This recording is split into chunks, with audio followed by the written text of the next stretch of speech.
Welcome back to the Hella Unfiltered podcast. Today we have a special guest from the Bay Area, San Francisco, travels all over the world, not yet, all over the country to different hoods, vlogging different people, scenarios, cultures, and situations.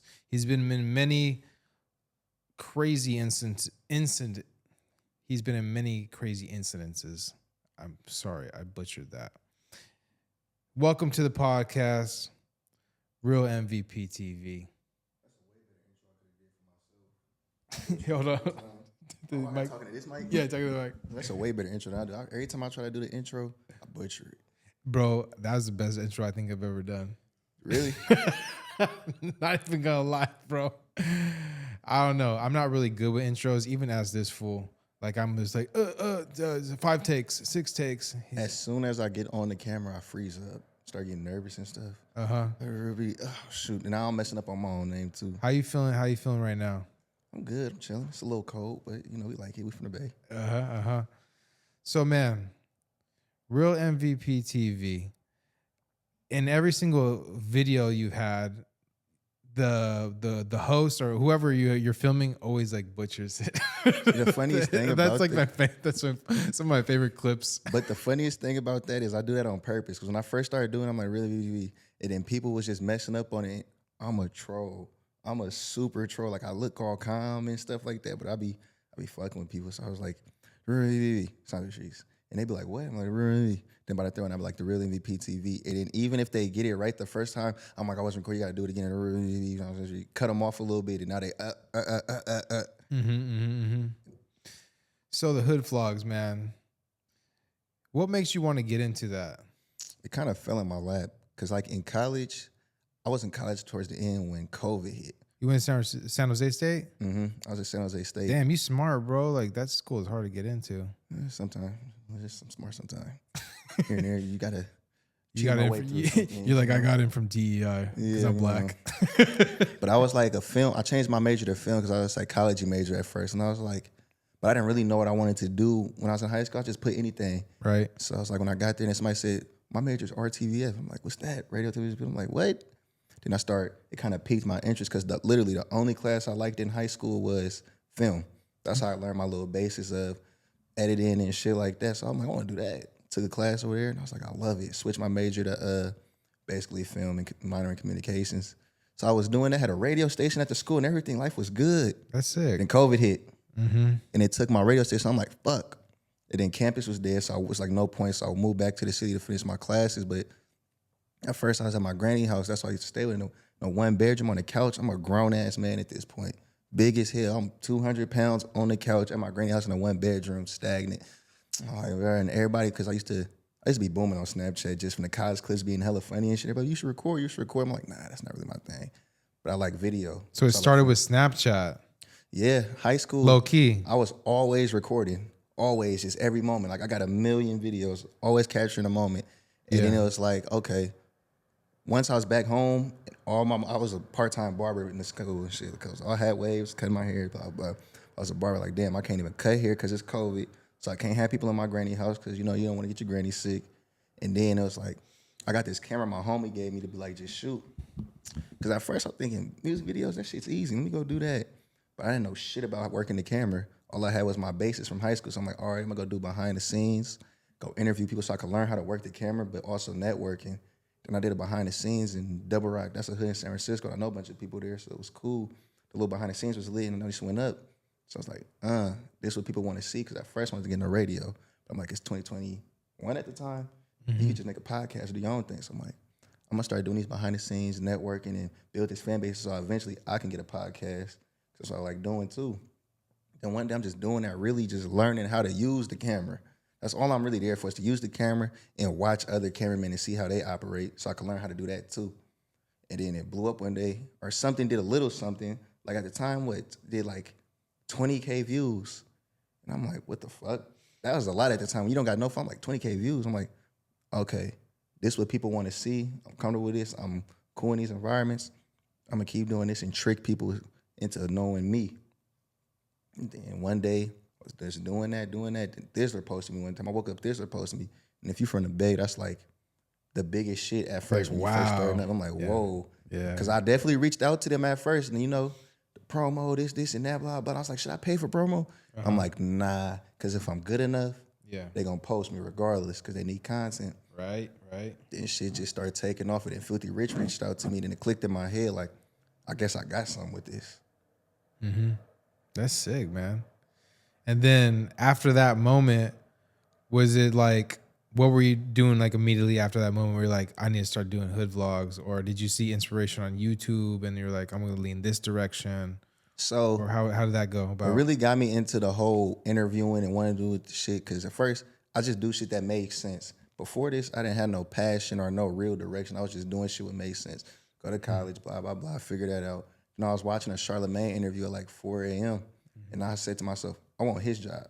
That's what I literally said to myself. I want his job. And I was like, all right, how to do that? And that's when I got to the radio and stuff. But then the interviews came later on. And I was like, I like what I'm doing. I like people's stories. Me and you have like a similar story, you know. I went to San Francisco State and I graduated and I was like doing like my thing for a while. And then during COVID, like my shit, like that's kind of like when it took off. You know what I mean? Yeah, COVID made me go harder because it killed all my motion. All my plans was, okay, go to college by my junior year. I'm going to get an internship in my field. I'm finna go get a job to pay the bills and then get an internship to build in this other field, like my actual career. COVID came, it took the little part-time job. I was doing a little construction shit here and there. I couldn't cut hair, so I'm like, bro, I'm stagnant. I ain't doing shit. And I was like, I don't get anxious and shit like that, but I was real irritable because it's like, everybody's feeling like that, man. Yeah. as soon as I'm not doing something, I feel like a loser. Right? I feel like a loser. I gotta do something. Like I gotta do something. And that's when I was like, all right. And like mind you, I'm in a 1-bedroom with my granny, my mom there sometimes too, because she stay far away. And I'm like, this shit, they irritating me. I'm irritated. I'm in the house. I'm in the way. I gotta. And I was like, it made me go harder. COVID made me go harder and actually pushed me to this because like, can't get no job in your field. Yeah. Can't even got the job. You got no career. Blah blah. What are you gonna do? Everything's put on pause. So I'm like, fuck it. Yeah. Part of my job is my portfolio. When you're a videographer, whether it's interviews, music videos, whatever, your portfolio is more important than your resume. So I'm like, all right, let me go build this portfolio up. Yeah, man. Especially like in that field. It's like, I remember when one of my buddies was like, he's like an engineer. And when my roommate in college, he was a film major at San Francisco State. And then he's just like, bro, should I go to class or should I go and do this gig with the Little Giants? They're like one of the biggest production companies in San Francisco. And he's like, bro, you're not going to get an experience fucking going to class. He's like, go to the fucking gig, you know? And he went to the gig. And, you know what I mean? Like sometimes like going out, getting the experience is more important than just like looking for the job or going for the class or whatever, you know what I mean? Like building that portfolio. It is. That's what my teacher said. He said, I never used my degree except to get this teaching job right here. Your portfolio matters more than that because it's a matter of, in our field, they don't give a fuck what you're good at or this. They need to know that you can do the job and be good at it. Yeah. So it's like you have one chance. When it comes to film and capturing moments, you have one shot. You fuck that up, it's over with. Yeah. Like, for example, like that moment when Will Smith slapped Chris Rock, if the cameraman fucked up, you just missed one of the biggest things in fucking entertainment history. Right. You're fired and you'll never get a job again. Yeah. So we can't have those slip-ups. We need to know that you can do the job. Did he say you can do that? We can see your work. All right, let's do it. Absolutely, man. And leaning into that, where you at right now? We know, if you guys don't know, Real MVP TV, one of the best hood vlogs out on the YouTube world, Instagram, everything. They probably don't let you put anything on TikTok, huh? TikTok don't fuck with him. You know how irritated it is when I hop on TikTok, even Instagram too. That's why I kind of slowed down. It kind of discouraged me when they take my shit down and I see another nigga get millions of views on my shit. I see that a lot too, bro. I don't be mad that people post my shit because once you're like big enough, you realize stealing content isn't all the way because that means you're viral. Yeah. So people getting 1 million views of my shit is still me at the end of the day. Yeah. So I don't mind it. I always say, just tag somebody, put the props, blah, blah, but I don't care because I mean I'm viral. So even those times when I feel like shit's like, well, at the end of the day, I am viral. Even if it's not me, I'm viral. That means I got good content. Yeah. And that's how you know you got good content, bro. I'm with you on the same thing. People steal my shit all the time. And like I remember like we were in New York, right? We made this stupid viral video, right? It was like we were like Carl Anthony. We're like, let me get your best Carl Anthony impression. And after all that, like, and we posted the video on TikTok, bro. No lie, bro. Like in an hour, like it was going stupid viral. It was like 500,000 views, right? And we're like, oh, fuck yeah, we found one, right? And then we found our video posted on Instagram that same day, bro.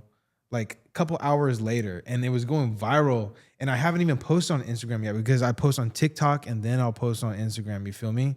Like I let it grow there, see how it does, and then I'll go and I'll see if it's Instagram worthy. And then I'm like, fuck, dude, now I gotta post it. You know what I mean? Like I wanted to give it at least 24 hours, and I had to post it. And then like those moments, I feel you, bro, because it's like it fucking sucks. But at the same time, like Freddie's like, man, it comes with the territory. You know what I mean? Everything's bootleg, bro. Like there's whole pages built off of being bootleg on the internet. You know what I mean? So it does fucking suck. Yeah, so it's like on one end, like you're a creator, I put all this time in, this and that, somebody steal it. But it's like, well, I'm viral. That's what comes with being viral. There's people who post it and can't get no traction at all. So I'm like, right. That's what you really want. That's the only way to truly be viral is all these other ass pages posting your shit, right? Making clips of your shit, right? And it helps, like, you know what I mean? It's like, just tag me, But if they don't, it's like, and now I'm just like, whatever. The ones is when they crop your shit out, or they might crop your tag out or something like that. See, that's some shady shit, bro. You know what I mean? Just leave the shit. You know what I mean? Or if they put like their like watermark over your shit, like Bay Area TV, always be doing that to my shit. They like take my video and then put their Bay Area TV shit on there. Like, bro, just leave the video as it is. You don't gotta like fucking steal my video and then put your watermark on it. You know what I mean? Like, I know it's viral. It'd be the one when you put your tag on it and they put theirs right over. I'm like, come on, what are you doing? I think creators like us get so upset about it because it takes like no talent to do shit like that. Yeah. You know what I mean? Like what we do, it takes like real talent. Like we're out in the field, we're shooting, we're spending our time, our money, our effort, making relationships, creating this like awesome content, and then like somebody with no talent just goes on the internet and goes copy, paste. Yeah, that's a fact. Cause like even when I first started the hood vlogs and shit like that, I used to watch people like his name is actually Hood Vlogs in LA and stuff like that. And like I always used to watch his stuff like that. He not the reason why I did it, but it's like shit, I can't say that's not an influence because I grew up watching his shit. Right. And it's like, where was I going with this? Nah, so it's because like you watching these people's stuff, but it's like I can tell the difference between somebody who genuinely does it because they like what they're doing and the passion of what they're doing and they like people's stories and people who's just doing it because this seems like it could give me some clout. Right. Like the hood vlog person I seen, he was riding his skateboard through the hood. I would never do that. Like I'm from the hood. I grew up in the hood. I be around this environments. I'm going to check it. I'm going to make my presence known. He was just skateboarding through at first. And then he found something that blew up. But I could tell he genuinely likes what he was doing to begin with. Some people just do it just to do it. It's not the same. And when you do it just to do it, it's you're not gonna have the passion. You're just looking for the clicks. It's not gonna stick. I'll get you like temporary satisfaction or temporary like dopamine or whatever going through your head, but it's like it's not gonna stick. You feel me? Like people aren't gonna remember that shit like 20 years from now. You know what I mean? Like I feel like we're building content that's gonna like outlast like YouTube. You feel me? Like some of the shit you've done in LA, like some of your most viral videos, like that shit will be on YouTube forever. That's why I got my first 1 million views. Yeah. How was it going in LA, bro? Because you've been everywhere all over the country. How was it going in LA, gangland? You feel me? Like in the trenches, bro. Because you go into the trenches, you feel me? Like, I don't know if you guys know, Real MVP, he be going there, bro. LA's like my second home. It's easier to get stuff done out there. Like I went down there because like I'm not from there, so they're not skeptical of me. Out here in the Bay Area, even though I stay out the mix, you grow up and you got certain friends, you got shit like that. So people might second guess you, And up here, we got a 2-player culture. So it's kind of it was harder to reach out to people. It still be sometimes more than if I go to LA, they out there ready to start gangbanging at 9 a.m. And do their shit like that. And it's like, their characters too. Very interesting. Very interesting. They gonna pop their shit, eat extra out, do all this shit, show you all that, and they take pride in that shit. So it was cool at first, and it's like I'm not from there, so it's easier for me to wiggle and stuff, and it's not those same second guesses like, who is this? Who is this? And it's like the mecca of that shit. Like, LA is the reason why the rest of the country gangbangs, Crip blood, all that, Hoover, all that shit is because of LA. What's some of the most interesting people that you've met in LA making hood vlogs? Damn, most interesting people I met in LA. It's kind of hard because I got a lot of shit down there. Like, I'm so tapped in down there. Like, I go out on regularly and I know people now. But I would say Crip Mac was definitely the first actual real character. Like, that was the first, like, big size video I had that probably touched, like, 300,000, 400,000 or whatever. And that's like, I've only paid for 2 interviews in my whole career. And that was one of them because I knew it's gonna do numbers. It's Crip Mac. It's proven. He's super interesting, which is crazy. He looked like me a little bit. Okay, you guys got the same teeth.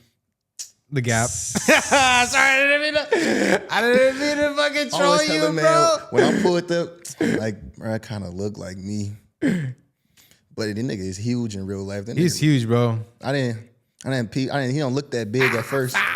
When I pulled up out to his hood, he hit that corner. I'm like, damn, this nigga kind of big. No, but I paid him, and then he worked with me too. Like, Crip Mac's a genuine dude. Like, I'm like, look, I'm just starting out. I ain't got too much money. Yeah, I know this, and that. Paid him, and it paid off. But I knew that niggas be wanting money and shit and don't be as important as they think they are. Crip Mac is a person that's really like that. Yeah. I paid one person before. We probably paid the same person. Spider Cuz. Yeah. And I paid Spider Cuz $200 like 3-4 years ago. And it was probably the best $200 I ever spent on somebody. And it's funny how the duality and stuff like that, because I paid him too, but it didn't do as much for me. And it's funny how it's an investment and you never know. But it's still a cool time. He took me around. It was live and shit like that. Yeah, he still took you around the hood. He still got the clips. And you know, I figured the internet, just because it doesn't do good in the moment doesn't mean it won't do good later. Sometimes videos are just like do better like 5 years from now, they just pop back up. Or something happens in the world and it's like people just start researching it again. My first million views video didn't do shit for the first 6 months, and I'm just chilling out. Then I'm scrolling my thing. I'm like, getting a lot of notifications from YouTube Studios. I'm like, what the fuck? And I look, this video is blowing up. I'm like, what the fuck? 200,000 in the past week. That was my first million. And then my biggest video right now, which I had no idea that it was going to even do that. I just posted a clip just to throw it out there, which shows you just got to post. Even if you don't think it's worth it. It's at 25 million right now. Yeah, man. Sometimes you just got to post. Out of nowhere. As Freddie, bro, I'd be second guessing hella shit. And he was just post it, man. And sometimes it flops. Sometimes it'll flop and then it would just take off, bro. I had a video I posted last year at Carnival. It didn't do that well. Right? It got like 50,000 views or whatever. Like, and then all of a sudden, bro, it just takes off, bro. It's at like 2 million now. Like literally out of nowhere. Nothing changed. Like, it just all of a sudden. You get lucky. It just got lucky and it just started taking off, and I'm just getting a hella notification. I'm like, what the fuck? Isn't it crazy how you feel like 50,000 views is nothing? But like for some people, that shit is crazy. That's crazy, bro. Like I know I was like with somebody. I was on the street last 2 weeks ago. I was on the street doing interviews. I was doing like a rapper thing, right? This rapper or that rapper, this rapper or that rapper, right? And I just found this like random fan on the street, and I was like, "You want to be in the video?" He's like, "Okay." And the video, like first day, it hits like 200,000 views. And second day, it's like 400,000. And for me, like I don't want to sound like cocky, but like that's kind of like regular, like at least for like Instagram or TikTok, you know. And he's like hitting me up, bro. We gotta do it, like, you know, like he's never seen like views like that before, you know what I mean? And like, like, oh, we gotta do another one. He's like tagging me like in group chats with Jay Stalin. Like, bro does not know how to act. Like, he's still DMing me to this day. Like, he DM'd me yesterday. Oh, let's do another one. I'm like, all right, different topic though. You know what I mean? Like, that's how it be sometimes. I notice when you go viral and you do these things for these people too, I didn't realize the impact my videos could have, because in the larger scheme of things, I feel like I'm small. Still in the larger scheme, like I'm not super where I want to be yet, where I could just put out anything and it'll go up. But like for the Same. people I worked with and shit like that, some people be like, bro, thank you, I appreciate what you did. Like that helped my career take off. And I think like the biggest one for that was P-Face from LA. He's a Latino artist. Yeah. We did an interview and shit like that, and that's where my first million on Instagram came up on what's it called with him. Yeah. I watched that whole one. And then he would let me up like, bro, like I appreciate you coming to fuck with me. Like that helped my career take off. Now he's like, bro, I'm doing interviews on No Jumper, my music, this and that. And I seen the elevation of his career, and I was like, damn, neither one of us think it is gonna be like that. Yeah. And that's happened with me with a couple people too. I had like some skater Owl. We made a skateboard documentary in San Francisco, and he's like, bro, ever since like that documentary, like my life hasn't been the same. Like it's like, you know, he gets like he low-key got like famous a little bit, you know? And it's cool that we can have that impact. Yeah, I You never know what I mean? thought that. They better put respect on our names. You know what I mean? I never thought I could have that impact at first, because in large scheme, I didn't think I'm not trying to make it sound like I'm hella important or nothing like that, but I didn't think I was that important in people's life where I could help change their career. Like even my boy in Baltimore, he didn't have too many followers, just because I like to meet up with regular people because Right, they're same. more humble and stuff like that. Same, yep. They put me on a pedestal, but I'm gonna still treat you like we cool people and stuff like that. So when I meet with him and it's like regular, it's more genuine, more appreciative. And then he was like, hit me up later on because it went viral in Baltimore on my backup page, which is crazy because like I rarely post on there like that. Sometimes it happens like that. He was like, bro, I appreciate, like that really helped me, bro. Like anytime you in Baltimore is good. I got you this and that. When you do those numbers, people show you that love and they look out for you more because like you really do help them get that buzz they may not have had at first. Yeah. And we have that leverage, you know what I mean? Like, even though I feel like sometimes like we don't really get respect in the game or like, you know, like how we should, you know what I mean? At least like, I guess like industry standards, you know what I mean? Like we make shit move. We are like part of the culture just as much, you know what I mean? Like what we do. That's why I fuck with your content. I don't know if you know, but I'm more of I don't fuck with nobody. I fuck with people. I'm cool. I'm genuine. I'm nice, and I'll be respectful and shit like that. But I don't really fuck with too many people like that. And that's also kind of my problem with having a network and shit. But anytime you have something going on, or you need any help, or you just want some extra thing, or if I just pull up, I'm gonna do whatever you ask me because when I see your shit come up, you genuine, you don't dick ride, and you don't put out negative content. Like even though I have a gritty piece of content, it still feel kind of guilty sometimes because like it's a lot of negativity here, but I try so hard not to just push the negativity into real stories. Yeah. You don't try to clout chase. You don't try to put out all the bad shit and mix things up and you're viral off of just that. And that's why I fuck with that. That's what I feel like the Bay needs. We don't got shit. If we was in New York, we'd have blew up by now. Way more, yeah. way easily. But we're here in this, I don't know what it is. People aren't as interested in us. I don't know. You are like that what we need. It's supposed to be 10 of you. It's supposed to be 10 of you out, but we don't have that out here. And you know, I agree with you 100%. Like how we would be blown up way more if we were in New York. That's why we have to travel to make videos blow up sometimes. You know what I mean? I'll be talking to Freddie, be like, bro, we need to get the fuck out of the Bay. We need to go to LA. We need to go to New York. You know, we need to go somewhere. Cause I don't know, like you said, there's just something about the Bay Area. It's just like I don't know, people just not interested in us or whatever. Like, you know, having Show Speed come through, that was sick as fuck. And the Bay really needed that, and people really turned up for that. And I'm really proud of like all the content creators that came outside to just be in the clips or whatever. Yeah, Speed and what's it called? All-Star Weekend. Yeah. Those was the one times where I felt like the Bay really had it. But then I was still like, bro, it's All-Star Weekend. Why are not all these content creators, the few content creators we have, not put in the mix more? Like, well, that's what I was feeling too. I was like, bro, like I'm not gonna be dick riding to get into any of these doors. Like if they're gonna invite me, they're gonna invite me. You know what I mean? Like motherfuckers know who we are. You know what I mean? So I like All-Star Weekend, I was like low key kind of like upset because I felt like I wasn't included as much. But then like I was just like, at the same time, like, fuck it, like I'm gonna make my own like little videos then. That's what I said when I swiped up on your story. I'm like, bro, why are you not in the mix? I'm like, what the fuck? Like, there's nobody in the Bay Area when it comes to content creation more important than you. That is by far. And I wouldn't say that, but you can't name one. well, Little Blood TV, I'll give it. I like Little Blood fuck TV. with Lil Blood. I fuck with Little Blood I fuck TV. with Lil Blood. I say it's Mario, Little Blood TV, Dregs. You know what I mean? History of the Bay podcast. I don't know who else really be doing it. Like you say, you can only name 3 people. That's terrible for us. That's why we're 2-player. We're not media trained. We're 2-player for the media. Like, yeah, we're characters. The Bay Area has character. We have the swag. Whatever the fuck you want to call it, the star power. But when the cameras come out, people don't know how to turn it. They're like, nah, that's police. It don't gotta be police. You gotta know how to put the persona on. You gotta know how to, when the cameras come on, entertain and do that. We don't have that. We're too cool. And that's why people aren't as interested in us. People don't want to get goofy, silly, and shit like that. But for this, you are definitely the most important one here. I just try to be myself, bro. As soon as you stop being yourself, then it's just like, you know what I mean? You got to be yourself, and then you got to also turn up. I took all the shots, too, to be where I'm at, too. I got all the hate comments. The hate comments, I don't mind them, because you're going to have some people that love you and some people that hate you.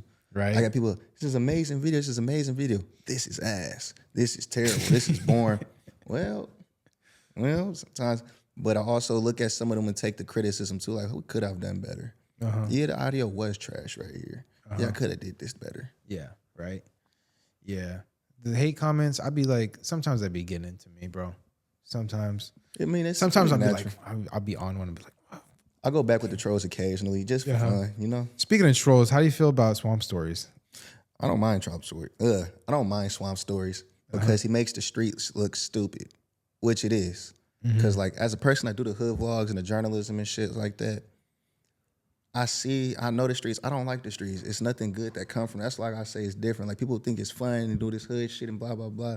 No, these people really lose their lives. Like I really work and I tried so hard when I first started not to befriend these people that I didn't know already. But it's hard when you got real genuine people and they're sharing your stories and stuff like that. Like these people are dying. And the streets is glamorized, but it's not. Nothing good comes with this shit. So what I do like what Swamp Stories does is make the streets look stupid. Like the craziest thing he'll post, there's no murders here, and people in the comments are mad. Just think about that. That's stupid. Right. You want your city to be safe. Right. But the only thing I don't like is, he does go overboard-ish sometimes and the trolling, this and that. But in the larger scheme, I know what he's doing. And he's better for the Bay than not the Bay. He's part of the reason why the Bay Area matters to the outside world. We don't have too many people that has reach outside of California. He has the reach across the world. He is a big solidified YouTuber now. And he's big on Snapchat too. Every time they post him and he trolls somebody, they're getting traction. Him trolling you is helping you more than you not getting no attention. Why? Because he has access to the world. He has access to the world. So when he's trolling you, go post something because people are going to go see it. He be trolling so much. Why do you think he trolls Lil Pete so much? I don't know. He just picks and chooses. I don't know. He just... I just noticed that like on his like stories and shit. Like, why Lil Pete so much? I mean, he probably really likes his music. He probably does. He's a fan of the shit to an extent. Right. Like he's a fan of shit. He's from here. Like yeah. But I talk to Swamp Stories all the time. Like Have you ever met him in person? Nah. I know he is now though. But I never met him in person. I was supposed to meet up with him in the world. She's like, just don't share my identity, but I just didn't go at the time. I wouldn't expose him no way because what he does is better for the Bay than not. Everybody hates on him because like, yeah, I guess he's dissing some people's stuff, but he's better than for the Bay. Yeah. We need people that actually, he's like academics to an extent. A little bit more mean though. But he definitely is like if you look at that drill scene in Chicago, the most important people is academics and Chief Keef. You need people to get that reach and bring it in. He knows how to tell a good story. Yeah, yeah. How do you feel about the whole Lil Durk thing? Murder for hire. Yeah, because he's in jail right now, isn't he? Yeah. Realistically, Chicago niggas don't make it no matter what. Like, really? They always end up dead or in jail. Like, you just see THF Bezos just got killed. He was grown as hell, rich as hell. Lil Durk, I mean, it's kind of expected what come with the streets. It's expected. He's going to pay for that shit. He's funding that. Well, I don't know, but Have you been to you filmed in Chicago yet? Nah, I need to, but I feel like Chicago's been a lot done already. So, excuse me, you can edit that out.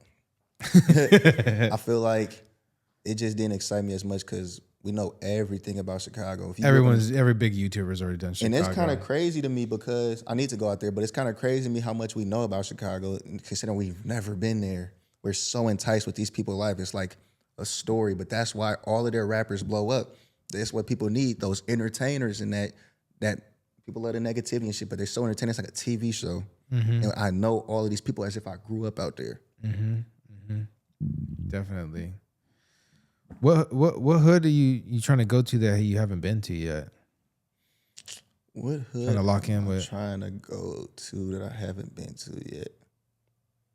You know, it's so crazy. Just the other day, I was just sitting back and I was thinking, I'm going to Jamaica. Jamaica. But it's like, that's the next level of trench. That's the next, because it's this rapper named Skipper.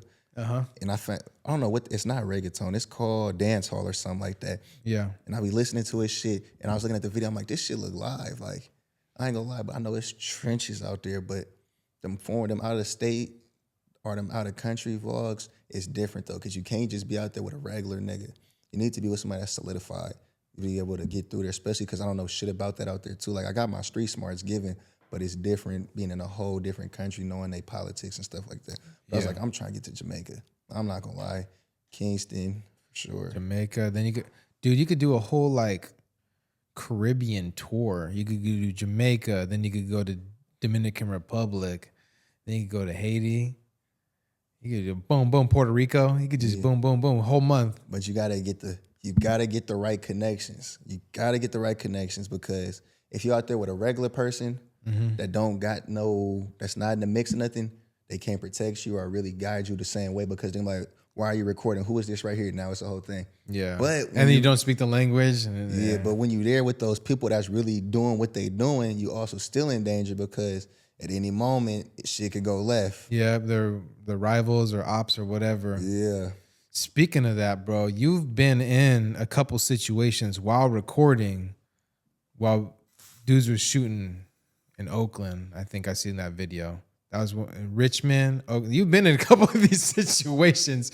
Break down what the fuck happened, what's going on, how you feeling, and then second of all, what could be done differently. It's crazy because all the situations I've been in happen in the Bay Area. Like all the shootings and all the shootouts happen in the Bay Area, despite everywhere I went. But I think the most viral one was when I was like with a rapper named Crowder Casey, and we was on, I don't know, I forgot which street it was, but we was kind of like on Front Street in front of a barbershop. And he's a face, like he done shit. So like everybody chilling, it's the vlog and shit like that, but like I'm not no typical vlogger. Like I got the same intuition. I be on shit because essentially niggas start shooting, I'm here with you. Niggas not gonna, I'm with these niggas. Yeah, they don't know you. You know what I mean? So yeah. It's like a van, and the front window is tinted down. Or no, the side windows is tinted down. But I hear the front, and I hear the car. I'm recording, but then I hear the car hella loud. The car loud. What the fuck? So I look, the nigga's breaking his neck. So I tap him. I'm like, hey, you know him? He was like, nah, but he can know me. At the end of the block, car hit the corner. I'm like, I already know what's going on. So I dip off across the street before it even happened, and then shots left flying. Niggas did what they did. Mm-hmm. But like I peeped that before it even happened type shit, because you got to be on that. When you're doing this, yeah, it's fun, it's cool, but you got to have the same intuition to do this shit right, because you will die out there. I will die out there. And I feel like that's what a lot of vloggers understand. And shit can hit the fan. This is real life. Yeah. This is real life street shit. I'm in the streets. So you got to move like you in the streets. Absolutely, bro. So it's like I could probably save somebody's life today because nobody was on it but me at the time. Yeah, because they're all worried about the video, right? Mm-hmm. You probably did save their life, honestly, bro. And then the other one, I was on Baghdad, and then this car came by one time. OG Big Vito, like, they sent the kite through. Oh, my bad. OG Big Vito, like, we sent the kite. They sent the kite through because the car came by. The first time, ran the stop sign, and it came back, so I can already see what's going on. So I'm like, this where you got to be a good vlogger. I'm going to record everything, but I'm going to record in a way where we're not going to go to jail. See the car go through? Okay, what do? camera down, dip off into the store. Because when I'm not finna get shot in the face, they right here, this right here. So this is where the shooting range gonna be at. Yeah. Dip off into the store a certain way, still recording though, but where you can get that satisfaction of hearing the shootout and the commotion and seeing what's the chaos, but can't pinpoint who did what. Yeah. A lot of people have never been in a situation where there's like a shootout. Most people, you know what I mean? I've been in a couple situations where there was like shots fired back and forth, you know what I mean? I used to live in Ingleside in San Francisco. And in the summer, there would always be this Lakeview, a small little shootout. Because I lived off of Randolph and Bright Street right there. Oh, yeah, he's in the mix. Right in the thick right there. He's in the mix. And then it's just, you hear the guns, boom, boom, boom. And then you hear the other person with like a little 22, ta, ta, ta, ta. You're like, you hear the different caliber of weapons, you know what I mean? Well, how are you feeling? Like, you know what I mean? Like, yeah, you're recording, you know, you're on your 10 toes, you're recording, but like, how are you feeling? Like, is the adrenaline pumping through your body? You're like, oh fuck, am I making a mistake here? Like, how are you feeling? It depends on the two different situations. So for the ones in Oakland, relatively, I was in control of the situation because I peeped it before it happened. Yeah. So I was able to remove myself from the situation and move accordingly and get out the way before it kicked off because I was on my 10. But like it was when I pulled up in Vallejo to the crest, and as soon as I get there to do the vlog, I'm reaching in my trunk to get my camera shit. All you hear is all type of shit, fullies, Ks, all that. Cause I get to hear it was like, woo, woo. It's some shit. This car came through, blah, blah, blah. That's why we on shit. Cause I pulled up, everybody on 10, I honk first. I let niggas know, I'm roll the window down, niggas know I'm here. They're like, my bad, bro. There's some car, blah, blah, this, and that, all that. Good. Chopping it up with PB, getting my shit right. I was only there for a minute and a half. I kid you not. Everything going crazy, but my back is turned at first, so you don't know what's going on, and it's nighttime. So, you know, duck down, get through the mix and shit like that. And now when my adrenaline was pumping way more because now I don't know what's going on. Now I can't control the situation as much. Car could come around here. I look like these niggas. It's nighttime. So the niggas I'm with could potentially smoke me on some surprise shit, or the niggas that's coming around might give me just because I think I'm one of them niggas. So I had to hurry up, boom, what's that in? Dip up out of there type shit before niggas came back and all that other shit. Yeah. And I seen you in LA too, when, you know, you don't really like it when people are going live or whatever. Oh, fuck no. You like dipped out on them during the vlog. You're like, oh, it's time for me to go. You know what I mean? Yeah, hell no. I'm not doing that. So so when you get somebody like you're recording and then like they start going live or like clowning their ops or whatever, like how do you deal with that situation, or you just let it fly? I ain't letting shit fly because this is my life and your life is in my hand too, essentially. Both our lives in our hands. So you going live, time niggas come through this motherfucker. You shot, I'm shot. It don't do nothing for nobody. But when you working with niggas and you in a hood vlog type of situation, and you gotta take control and you can't be scared to speak up. You can't be scared doing this. Can't be a peon. This is what I need and this we need to be cool. So can't go live. You gotta cut the live out. Now you can be respectful how you say it and shit like that, but you gotta mean what you're saying. Stand on it. Yeah. Can't go live, brother. Blah blah blah. We gotta, so we can get this interview done. Yeah. So we can do this right. So you make sure you safe, I'm safe, everybody around you safe. Yeah. And I mean, shit, man. Brandon Buckingham's fucking videographer got shot in the neck. You know what I mean? Yeah, like this shit is real. It's and real. They probably before that never expected that Brandon. They probably just thought this was all cool and shit like that. He's a little white boy, you know, come through the hood and shit. How do you feel about those YouTubers? You know what I mean? Because you're black, you're a person of color. You know what I mean? You from the hood, lived in the hood. You know what I mean? Like, and then having like some white boys from the suburbs on YouTube fucking go to the hood and make content in the hood and shit like that. Like, you know what I mean? They obviously do it for views, you know. It's a cool little, like, DJ Academic said, like, Brandon Buckingham uses it as like a hack, YouTube hack. But personally, like, how do you feel about like these YouTubers? You know, like maybe like Tommy G or like Brandon Buckingham. I don't care, realistically. I don't care if you like doing what you do. It's YouTube at the end of the day. Yeah. But just knowing what come with it and how you go about it, and are you genuine or are you adding fuel to the fire? They seem genuine to an extent. You know, of course they gotta get their content. They might not care about these people as much. I don't know these people, but they put out good content, lower or less. Like that's the top. Brandon put out good content. Tommy G puts out good content. Yeah. Yeah. So I don't really care. It's the people. Some people just be there. I can tell the difference of somebody that likes the craft or good at their craft, and I can tell the difference somebody just outside with a camera just to do it. I don't like the people who's just outside with a camera just to do it because I like this shit. I don't give a fuck about the hood. Yeah, I resonate with these people though, like, cause it's easier for me to understand them, and which is why I feel like in my interviews I can get people to get a little bit deeper and connect with me. That's what I peeped where my edge was, where people could connect with me and they feel comfortable talking to me. Yeah. But I also see the ones when people are just doing it to do it. If you're just doing it to be in the hood, that shit's stupid. Yeah. I don't want to be in the hood forever. Who wants to do that? There's nothing glorified about this shit. People are dying. Yeah. I actually care about the people I work with. Yeah. That's the thing about me is like, I've done a couple hood vlogs, you know what I mean? I think I did like 2, you know what I mean? Type videos, you know what I mean? I don't know if I call them vlogs, but type videos. But it's just like, I don't know. It's like the whole thing with like poverty porn, you know what I mean? Because it's like poverty. And the people that watch it on YouTube are like addicted to seeing these places they would never go in real life. Yeah. You know what I mean? And then we'll just put Skipper and then let's take him here and see how it goes. You know what I mean? And I don't know. I kind of stopped making them. You don't put yourself in this box. Yeah. Like it's like, it's cool to do it every now and then. You know what I mean? As long as you keep, like, because where I fucked up at with my YouTube journey, which is why I made another channel where I could do overall journalism and shit is. Yeah, I noticed you made another channel, right? Yeah, because I'm like, the hood vlogs is cool and shit. When I first started, I was the only person really doing it. But it's super saturated and it's the same shit. And who wants to be in the hood all day? But I like journalism. I don't care about just the hood. I like people's stories. Yeah. So I'm like, okay. When I post, because I had some good videos. Like, I'll have a good video and post it on there and it'll do nothing. And I'm like, okay, it's just my algorithm right here because I know I make good content. Yeah. But it's not what my audience wants to see because I put myself in that box too much. Where I fucked up at on YouTube when I first started was putting myself in the hood vlog box only and not showing myself more.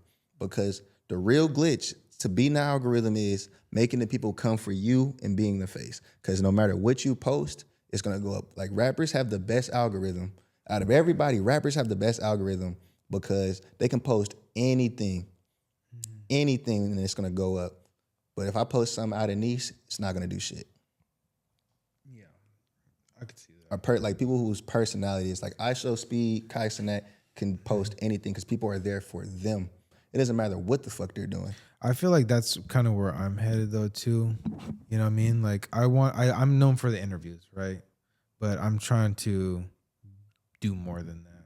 You know what I mean? So we started vlogging again, just to show my personality more. But you know, we got the podcast too. Yeah, that's what we do the podcast for, to show more personality, who I am and shit like that. But yeah, bro. Where do you want to take this next channel though? You know what I mean? Like you started the new channel. Where do you want to take this though? One second. Can I use the bathroom real quick? Yeah, it's good, bro. Like, I see myself advancing this to a higher level. Because, like, the hood vlogs are cool and stuff like that, but I'm not there for the hood. I want to do, like, overall journalism. So we're back from the bathroom. We're back from the bathroom. Back from the bathroom. And you got a new channel you're trying to do. Where are you trying to take this new channel? Yeah, so, like, I realized. Nah, so it's like, okay, I did the legwork. It's like starting from ground zero, but it's not because, one, I know what good content looks like, and I do still have somewhat of my connections and stuff like that. Right. So it's like, realistically, this hood vlog shit is a dead end. Don't want to be in the hood forever? No. But on the journalism, yeah, I'll do it. So it's like, this new channel, all right, I know where I fucked up on my first channel. Given I got almost 200K subscribers, but it's only the hood content, only that, and I could do way more than that. So I want it to be overall journalism, going around, forcing myself to be on camera more, this, and that, showing my personality so I could do all this other different type of content because I be in the mix a lot when I'm out and about. Yeah. So I was like, all right, let's do it. I know what to do. I know what it takes. I know what's good content. I know what's bad content. And I'm like, all right, we got to start somewhere. So when I'm out in these places doing these other things, because I'll get other content and it won't do nothing on a regular channel. I could put it on this channel or put them on both. One might do something here, one might not. And then I had like probably 60 subscribers, if even that, probably 30 at the time. And I posted one when I was in Houston of the alternate stuff, not the hood shit, but like me just being around and in the mix. Something I would never do nothing on the other channel. Yeah. And it's at like 40K. 40K with 60 followers, and I probably got like That's great. 281 now. But it's like, okay, Yeah. so it shows that I can do this on here.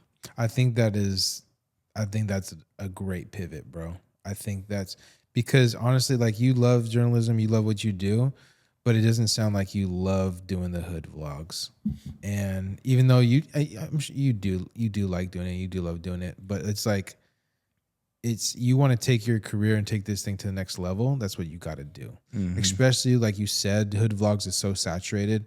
There was one point in time, every time you did a hood vlog, I'm not going to say who they were, they would immediately go to the same people you see them a week later. They would make a video. The same people you did, right? They would just like literally like follow you from hood to hood. Oh, he's at this hood. I'm going to go to, I'm like, literally, I don't know if you felt like that. I know. Like, I knew. I'm like, bro, one of those guys don't I'm like, like bro, me. he did this video like 2 weeks ago and they're going to go and just do the same thing.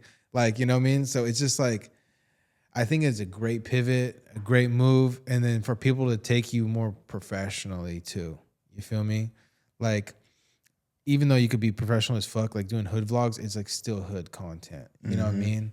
Like, people will only take you professionally so much. Same thing with me. It's like I make funny ass content or whatever, you know what I mean? Quick little clips, but people won't take me seriously until I make serious content. Exactly. You know what I mean? Like I'll just be known as like a funny guy on the internet. Yeah, so it's like with that, I can do overall journalism. Now, what I need to figure out though now is actually on being a journalist and a reporter and having to actually go find new scoops and angles and shit that might interest people. Yeah. Because at first, I'm just gonna pull up to the hood and then there's no game plan with that. I'm from the hood, I'm a chill dude. I pull up, laugh, vibe, kick it with niggas. Like when I do hood vlogs, I like when I'm there, I don't mind it because I'm me. So I'm chilling, I'm vibing and shit like that. I don't mind that. The editing part, I don't like no more. That shit is. But when I'm out there, though, I have fun doing that. But then on this other side, I got to be more investigation. Like, what is the scoop? How can I dig deeper? And that's when your interview skills come in. Well, I butchered that, interviewer skills. Yeah. When interviewer skills come in and then being a journalist and stuff like that. So now for the second channel, I need to be outside more again. That is my biggest problem, not being outside and not being consistent. Excuse me. Inconsistency is what killed my motion. Not the sugarcoat shit. That is what killed my motion. When you're inconsistent and you're bullshitting, that's when shit not going on. When I'm consistent, boom, boom, boom, boom, boom. So that's what I need to do, and then finding those different angles and taking that extra level. You film all your own videos. Would you ever get a second cameraman? Hell yeah. Shit. That shit just cost though. Cause like I understand cinematography. I'm a cinematographer, I'm a cameraman. I shoot music videos. I know what it takes to put the story. I got the one camera and the one angle. So when I'm recording, I can only get this one angle. And if I gotta take a second to get B-roll and shit, that means I gotta pause the interview or I might miss something. So the content itself has to come first. The story has to come first. Yeah. And it's just annoying having to get that other tedious shit. And then I'm not in the camera. That's why you see like somebody like Taboo Room. It's a fully put together, it look like a movie. Yeah. Because you got his cameraman, you got his angles, he got the B-roll, and you can further sell that story. And that's more on the aspect of not just content creation, but actually filmmaking. How many cameramen did he have? He had 2? When I put up on him, he had like 3. 3, wow. And then while he doing stuff, they doing interviews and shit too a little bit. Yeah.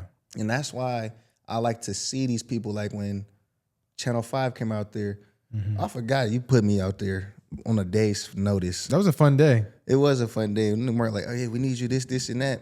I'm like, I guess, bro. I pull up really just to see, but I wasn't prepared for that. And then like what Taboo Room came out here, it's just so I could see their production and how they do it and like what goes into making the, because you have to make content too. So it's not just what's happening right then there. It's plotting shit out, like film, and then making these stories and helping it go through. Yeah, yeah. it's good to see that too, because sometimes we get wrapped up in our bubbles.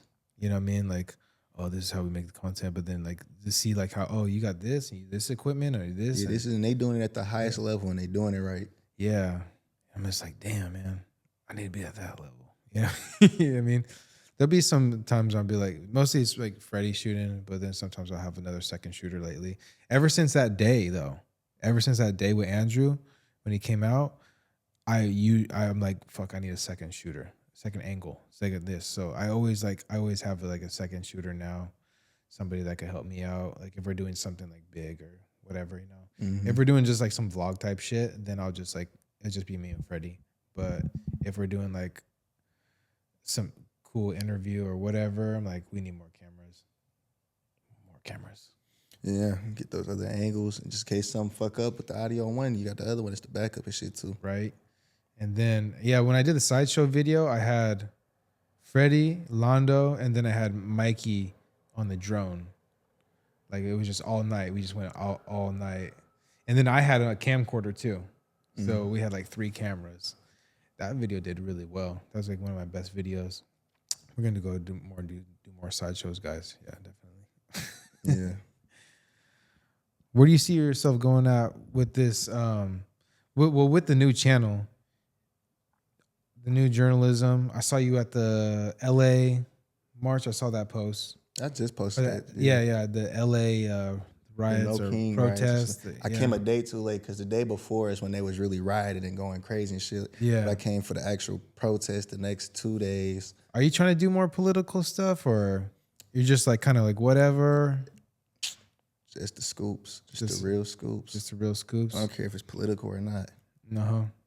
So like everybody believe what they believe in. I'm not one of those hypocritical ass people. I'll see the other side. I'll see both sides of a story or both sides of a narrative and understand where people are coming from, even if I don't agree with it. So I was just there to see how people are feeling. Yeah, that's how you gotta be. I feel like to be a journalist, you know, at least a real journalist. I got tear gassed for that video. Nice. Dodging rubber bullets. Dodging rubber bullets is crazy. You guys shot one? No, not me. The person next to me did. Oh shit! I know how to be in the mix and to the side of the mix. There's people in the mix, and I'm right here to the side of it. Yeah, not out of it, but still to the side of it. So when they first was doing the tear gas and the flashbangs and shit, I hear the police sending people getting hit, duck behind the little wall, got the fuck off. Yeah, they're like, camera, shoot that guy. Yeah. Almost got Forrest Gump, get shot in the ass. The next time I'm get tear gas, I'm like, oh shit. What does tear gas feel like? I've never been tear gassed. Shit. I didn't get it too bad where my whole face is burning, but just like I start watering. I'm like this. I can't see a little bit. I'm like, fuck. When you want to be a journalist, shit, this would come with it. Fuck it. Yeah. But it's like, how long did that last? How long did it last? The burning and all that. For a little minute, but I got it mild. I didn't get the full thing. I got it from the sky shit, so I was cool. Yeah. But yeah, a little minute. I didn't have to get the saline and stuff. Some people was out there fucked up, coughing, all this shit, face red, can't breathe.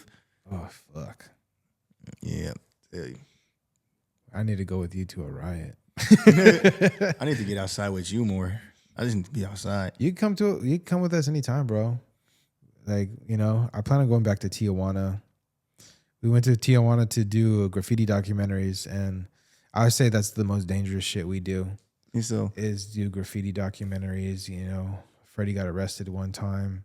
Nice. Doing graffiti documentary. He went to jail for 5 days. So like using their programming. Yeah, bro. Like, damn, Mario always getting us arrested. We almost got into jail for the bark shit we did. I forgot about that, the bro. Homie Wilson got grabbed. They're like, I was like, damn, they grabbed Wilson. They're like, so you're not doing haircuts? Nah. You got a barber cape on. Oh yeah, huh? Nah, though. Bro, I come out face all fucking full of shaving cream. I'll put a clip on the side right here. Face full of shaving cream. I walk off a BART and the cops just walk right past me. I have the fucking cape on and everything. And my hair's all fucked up. And they just walk right past me. They don't even they just go right to Wilson. Like, if y'all don't know, I cut Mario's hair on the BART allegedly. Allegedly. That was a fun day. Who caused that in though? Like, who were we? I don't get. See, that's what I don't get about people. Who were we hurting? We're not hurting anybody, Yeah, bro. like- People are just fucking robots, and they see something weird and they feel like they got to report it. You know what I mean? And I don't know. There's so many people. Like, it's like, bro, it's the Bay Area. Like, crazy shit happens all the time. This just happened to happen to you today on BART. We're not hurting anybody. It was crazy though. Like you guys were saving my head. There was dancers. Somebody was just too overstimulated. Like, no, bro. I just had a long day at work, and these niggas are fucking around. I want all of them in jail. I want the nigga getting his hair cut, the barber, and these niggas dancing in jail. Literally. It's like, fuck these motherfuckers. I'm just trying to go home in peace. That's how the comments be though too. They'd be like, man, people are just trying to go home. Why are you fucking up their day? I mean, fuck their day, bro. I'm trying to make some money. Yeah, fuck that. Yeah. Honest content needs some excitement. Yeah, man, we need some excitement, bro. We can't have New York be the fucking cool place forever, bro. Like you said, if it wasn't for us, like there would be nothing, bro. Not at all. And people wonder why. See, it's what people in the Bay Area don't realize. We think we're so cool in our boat, but to the outside world, nobody gives a fuck about us. Nobody gives a fuck. That's why bro. it's so harder for content creators to make it just here. Yeah. And then when you do make it here, you kind of get stuck here in a bubble. That's why I like to I've been traveling more and doing other things, going to different cities, because like I don't want to be known as a Bay Area creator. Like I don't want to be known as like, oh, that guy from the Bay Area. You know what I mean? Like I want to be bigger than that. And it's like hard to break out of that, like because I kind of already established that. But like I still go to other cities and I do well. As soon as you go somewhere else in a different content, they be like, "What's your week? Come back to the Bay. Come back here, bro. That shit. Blah blah blah. Go back."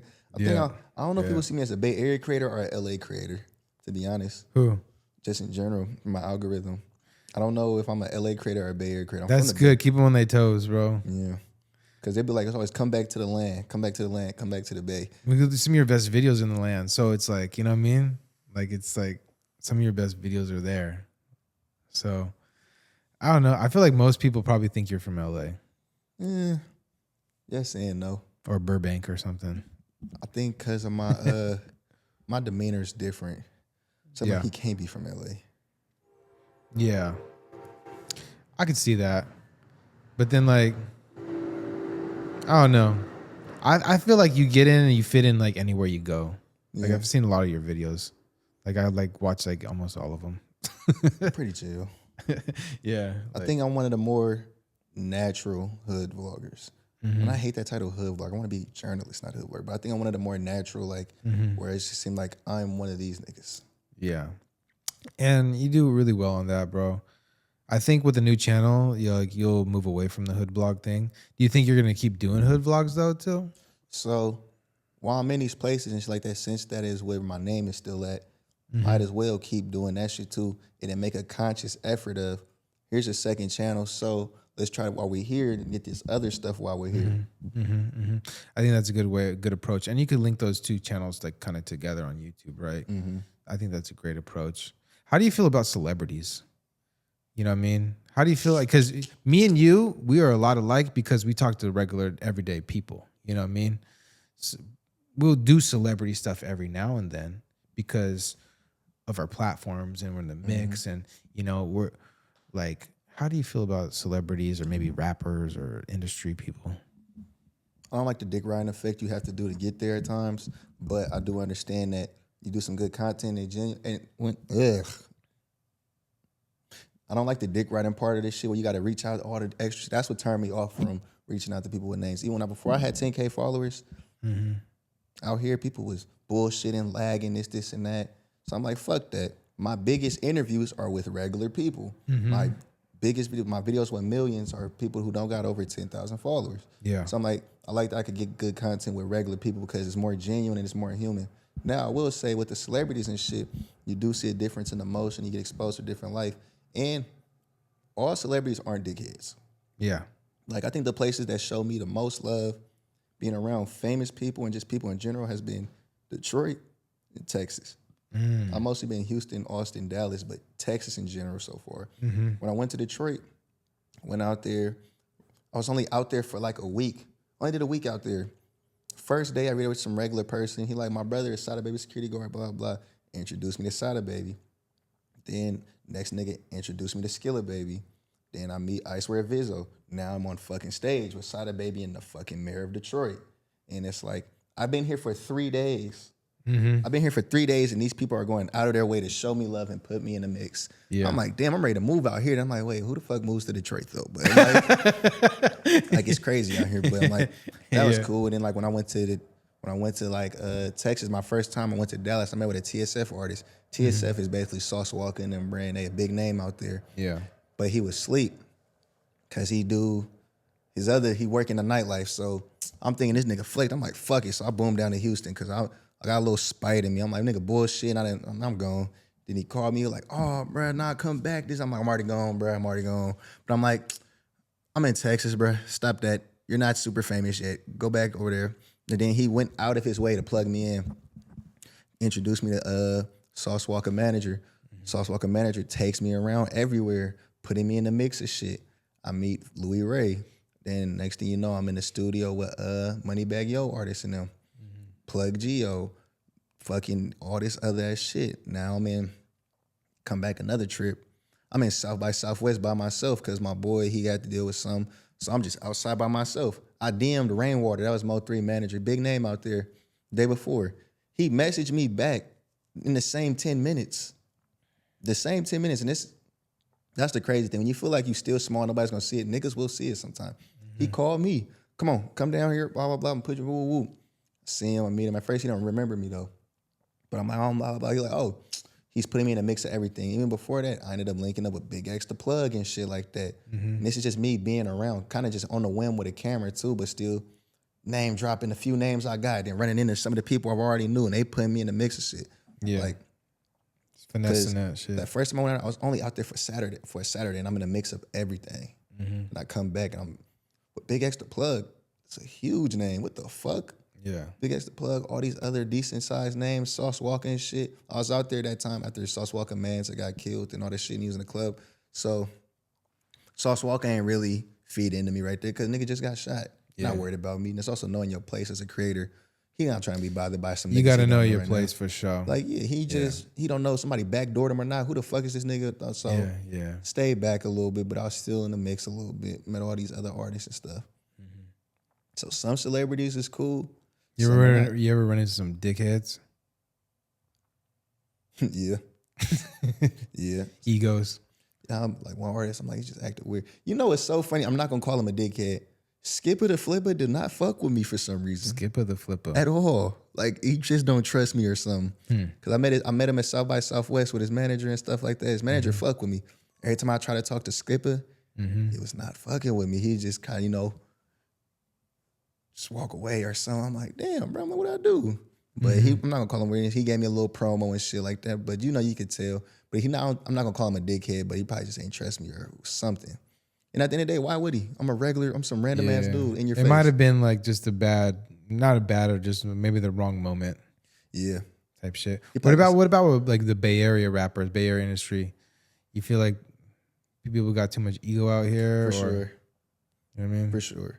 Niggas who aren't even that big be thinking they bigger than what they are. And that's how I felt when I first started and shit like that. Niggas be certain way. I'm like, man, that's what turned me off from that. I'm gonna turn me off from this shit. I'm like, I ain't trying to do this. I ain't no dick round. I don't care about no nigga that don't care about me. Yeah. But then I'm like, nah. But then like I meet somebody like Filthy Rich. And at first I didn't think really Filthy Rich really gave a fuck about me. Because like he is the star essentially. So it was like, he seems like a give it or take it, but he's a chill personality. Then he told me he'll tell you to come here, and he's showing all this love and shit like that. I'm like, nah, this the man right here. I'm like, ooh. I'm like, damn, dude, fuck with me and shit like that. And it kind of clicked in my head, like, but some people will really fuck with you and show love and really fuck with what you do. Yeah, yeah. And that was the first actual person that put me on like a big name, Filthy Rich. I haven't met Filthy yet. Cool dude, genuine too. Definitely want to meet him. He would show love. Get an interview. Get an interview with Filthy. Just hasn't happened yet. It's just sometimes that just hasn't happened or moment or whatever. You feel me? But it'll come, hopefully. We're gonna be in Oakland more, so yeah. I don't even know if he lives here. He'd be on the move. That's one of our real like celebrities. Yeah. One of our few real like celebrities that actually be around big name rappers and shit like that. We got a few. We got who's a real life celebrity in the Bay Area that isn't like an OG though, because I feel like a lot of the big name celebrities in the Bay Area, like they're all OGs. There's none really. The only one I think that comes to mind would probably be Lil Russell. Lil Russell, right? I don't know how big because you do the YouTube and the Instagram stuff too. I don't know how big he really is in a larger scheme of things because he seems huge and not huge at the same time. Right, because like Lil Russell, I love Russell. Like I like what he got in the motion he got going on Positive. for the show. I love that Positive. shit. I love that shit. But yeah, like he got 2 million followers on Instagram, but his Spotify is like 500,000 or some shit, 600,000. Yeah, so I'm like, I be looking, I'm like, he's known, but it seems like he's not known. And it's like he has a very weird algorithm. That's the like It's very interesting, Yeah. like what he got going, because he's definitely known. He's definitely making bread. You know what I mean? And he's pushing positivity, and you know he shows love. And, you know he's still in his hood, so it's like it's interesting how he got his motion is going. You know what I mean? It is. It's like, oh, I've definitely thought about that for sure from a content creator perspective. You know what I'm saying? because we know who really got the real motion, who don't. Yeah, like you'll know. Instagram can fake it. Instagram can fake it, but the other numbers you can't. Other numbers you can't for sure. You can't. You know, where was it going with this? I don't even know where I was going with this. Larry June's pretty big. Larry June's hella big, bro. He Everybody- went mainstream like 2 years ago. Everybody hates on him. Hates on only him? dudes out here hate on him. I think dudes love Larry, bro. Everybody I talk to is like, oh, Larry. You know, Dudes be like, I don't listen to 91, that shit. I'm 91. not slapping that shit. I'm like, why not? I know bitches love him though. bitches love Larry. Bitches bro. love Larry June. They love, man. He's like that. He's smooth talker, bro. He's real pimp, real P. You know what I mean? Like he has that cool vibe to him. He has that whole aesthetic. You know what I mean? Like he's always wearing sunglasses and like some big ass jacket. You know what I mean? Like, You know, it's he's crazy. cool. You know how like those old are like dudes that are probably 32, 31, they all used to rap, like try to rap like him, but he's the one that made it sound cool. Yeah, I mean, he just got that look too. You know, he light skin and shit. So you know, what I mean, he just like, I don't know. I seen a couple people like try to sound like him. You know what I mean? But I don't know. Like he just got that vibe, and then he's like clicked up with who's that producer that made that one album, The Alchemist. Yeah. He just got that vibe, and they just like him and the Action Bronson feel. You know that. I don't know. But then, you know, like he's cool. I feel like a lot of his songs sound the same though. You know, It's what I a mean? chill vibe. It's chill. It's like driving my car, smoking some weed type music. Yeah. You know what I mean? So he's not really a club banger. Nah. You know what I I mean? feel like a rapper out here that should have been famous is Molly Bo.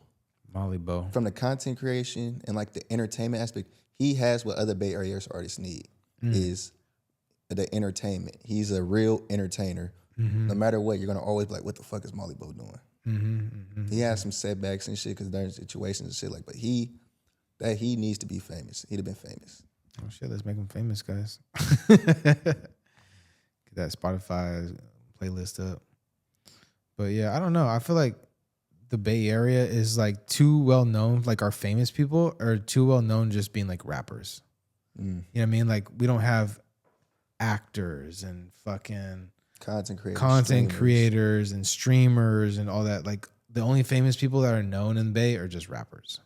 And I feel like that's a lot of like what we're lacking, like not saying it, not putting anything about rappers, but like as a Bay Area as a whole, like we need more. Like, where's our content? Yeah, content. We need actors. We need all this. Like you know what I they mean? said, like when Wild Out came out here, they said there was no comedians invited. Comedians. They said you know it what was I mean? just all rappers there, no comedians. I'm like, damn. Yeah. Like comedians are a big part of like an ecosystem. You know what I mean? They make people laugh. If you just have a bunch of rappers, that shit's just gonna be serious.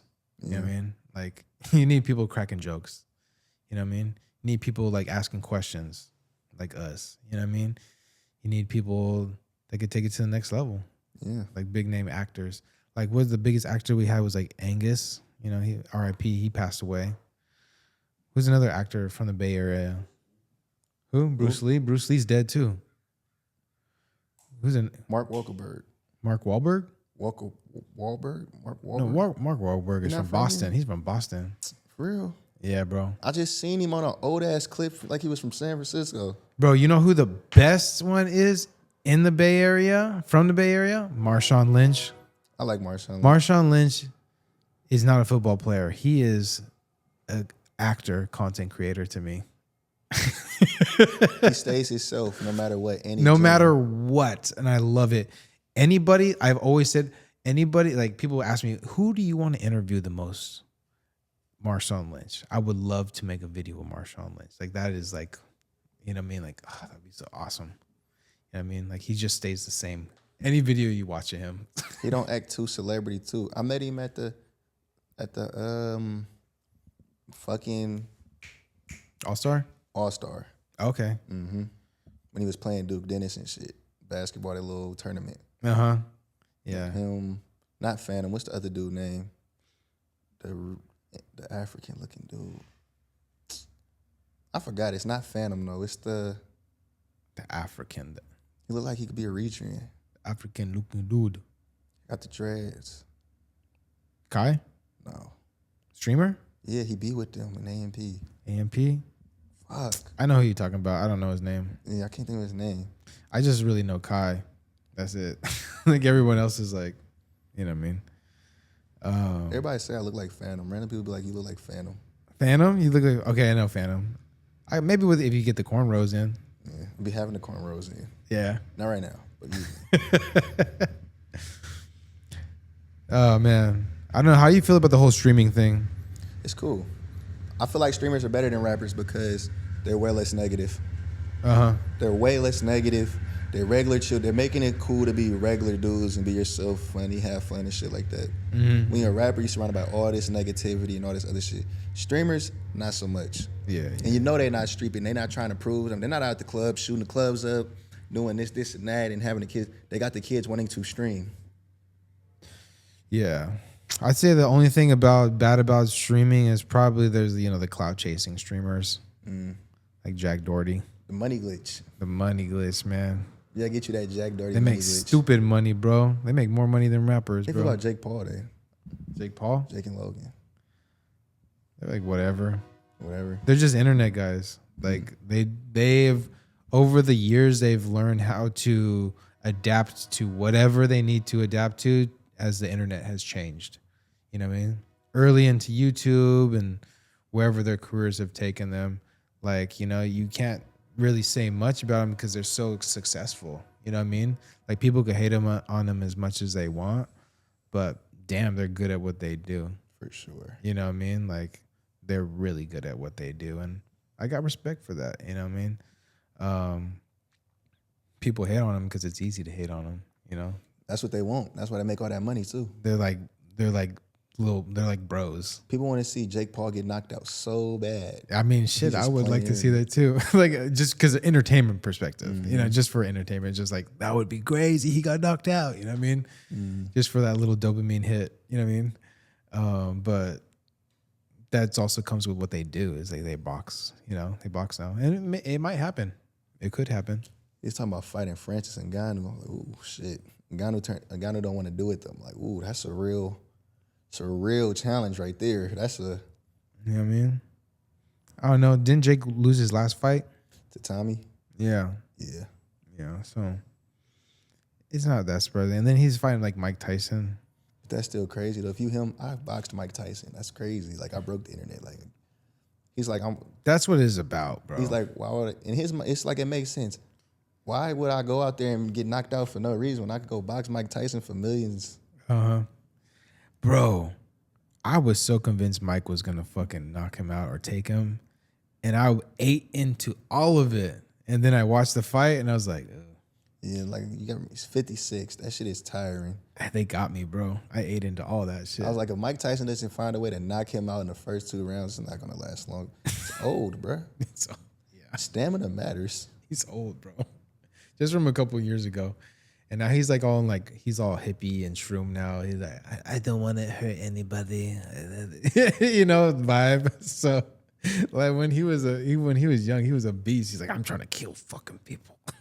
Trying to like, Every time I punch him, I'm trying to fucking kill him. I think it's crazy to be a person like Mike Tyson or like John Jones, to be the heavyweight and to be the best, because you can literally say nobody in the world can beat me up. Like as men and animals and the alpha shit, it's crazy because it's like I'm the alpha male of the world. It's only 5 people max in the world that could probably beat me up. If that. Yeah. I don't even, you know what I mean? That's Like being generous. Yeah, that's being generous. 5 people. Be Mike Tyson in his prime. Yeah, like. Yeah. How are we looking on time, Freddie?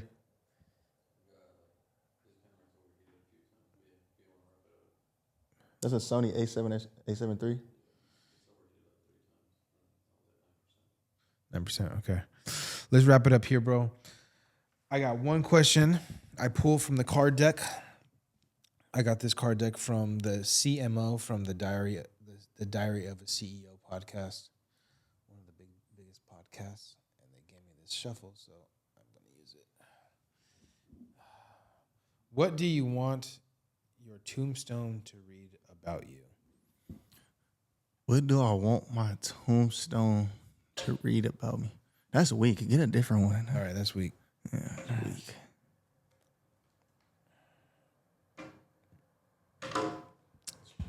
I'm not trying to take this whole deck out and then have to pick them all up.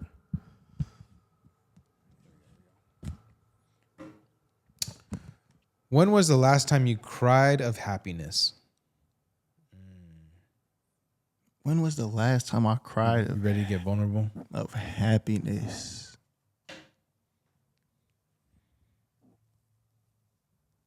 I don't know. I guess it's the times when you sit back and just think about on the world and shit like that, on some of the blessings you have and some of the things you don't have, and just seeing like the beauty in things. I don't know when I've cried of happiness, but I definitely sat back like, this shit is amazing. How life just comes together, how like, even though my life's not perfect, the things I've seen, things I've got to experience from just having a camera. That's what made me happy. Having a camera made me everything I am. I have a purpose, a job, and a career where I've been in a room with millionaires. I'd have never expected that. Seeing other perspectives, learning people. Like, yes, I'm on a very small scheme, but you can feel like you're famous sometimes. People be like, I know you, I know you, I know you. Most of my club is from LA to San Francisco. And people like, they know me, like, damn. Cried of happiness, I don't really know. I don't know. I don't think I've done it. That's sad. That's probably sad, huh? You probably done it. Probably just don't remember off top of your head. I'm pulling it for you, bro. You can pull one for me? All right.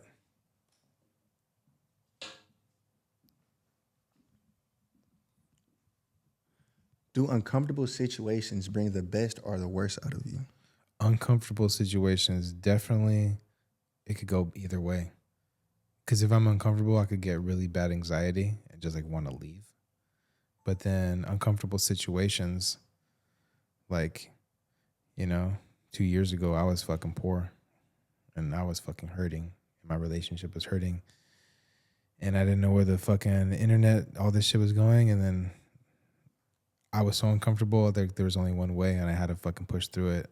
And like now I'm able to like support what I do and take this shit to another level. So. No, that's real. I was just nosy. Thanks for coming on, man. Real MVP TV.